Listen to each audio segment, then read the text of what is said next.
Yun. Kasi malamig. Oh my God, I feel freezing a little bit. Akala ko mainit, guys. Malamig pala. Tapos ang lakas-lakas pa ng hangin. Oh my God. Hindi mo talaga pwedeng sabihin na hindi na ako magdadala ng jacket. Kapag nasa Denmark ka, kailangan lagi kami extrang jacket. Ayun. Ito. Yan. Asan yung bahay namin dyan? Yan. Yan yung red. Yan yung bahay namin. Simpleng bahay lang siya. Alam mo yung mga bahay dito sa Denmark, mga simple lang.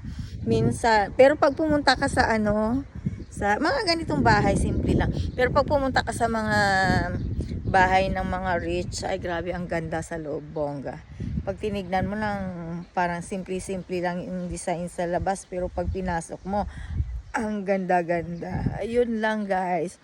Magbabike ako, syempre, ito, nagsuot lang ako ng aking isusuot na parang, hindi siya jacket, parang basta pang usulob lang na, excuse me, pang usulob lang na matanggal lang ang lamig, ayun. Pero cute siya, di ba? Kasi cute ang nasuot. Yun lang, yabang na naman yan. Lakas ng hangin. Pero hindi ako mayabang. Bye! Bye-bye ulit.